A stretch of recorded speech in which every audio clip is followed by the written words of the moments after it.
Hi, I'm Andy and this is Investing Book Highlights.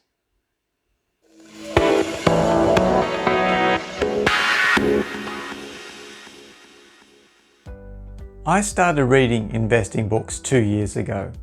I took it to heart when I learnt that the best investors in the world read. And they read a lot, and they read a variety of different topics. Investing Book Highlights is here to help investors read books different to the ones constantly recommended, though some of those I've read too. So when I read a book, I get out my yellow highlighter and I highlight what I think are important sentences or passages. Some books I'll highlight a lot of passages, some books I'll highlight a few, and some books I don't make any highlights at all.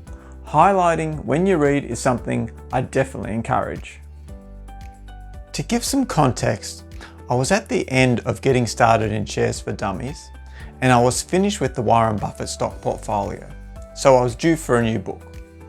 I did another search of investing books, and Invested by Danielle Town and Phil Town came up.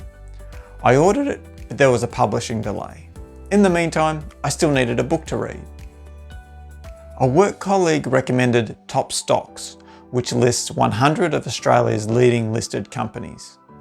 It gives a rundown of each company, and while the metrics it uses to evaluate a company aren't what I use now in my evaluation of a company, for beginners, it's a good introduction book to some of Australia's listed companies. As well as reading about Warren Buffett's style of picking individual companies, I was reading about index funds. I bought the Australian ETF guide as I thought getting an Australian perspective on ETFs would be good. I have to admit though that I haven't read much of it, but I have flicked through it a couple of times, and the little bits I have read seem fine. The reason why I hadn't read much of it is because it arrived only a short time before this next book, which I was really interested in reading. And that book is The Little Book of Common Sense Investing. Written by John Bogle in 2007, I purchased the 10-year anniversary edition on March 26, 2019. It has 304 pages and I made highlights on 104 pages. The first highlight I want to look at, which is on page 16 of the introduction section, is the traditional index fund is designed to be held for a lifetime. Even when individual companies rise and fall, the traditional index fund will still be there. Even if all of the companies when you first invest in an index fund are no longer there decades later, the index fund itself will be there.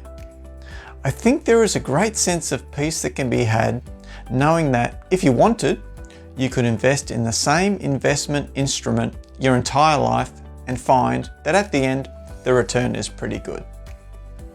The second highlight is from page 122. Don't look for the needle in the haystack, just buy the haystack. Rather than trying to find the one or two or however many companies to make you your money, just invest in them all. Rather than hoping the individual companies you pick are going to be winners, pick all the winners. The final highlight is on page 69. So why not consider a low-cost index fund, which has no active portfolio manager, has an annual expense ratio as low as 0.04%, which delivers your fair share of the fund's dividend income and does virtually no trading of stocks. What better sales pitch is there than that? These are great reasons to invest your money in traditional index funds. Thank you, Martin Roth, for writing Top Stocks. Thank you, David Bassanese, for writing the Australian ETF Guide. And thank you, John Bogle, for writing The Little Book of Common Sense Investing. In each video, I tally up the cost of the books I've read. As these were books 6, 7, and 8, the total cost is $192.89, and that's in Australian dollars. To help build this channel, please click like and subscribe, and let me know what you think of traditional index funds.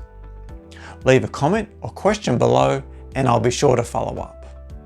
And I hope your day is full of highlights.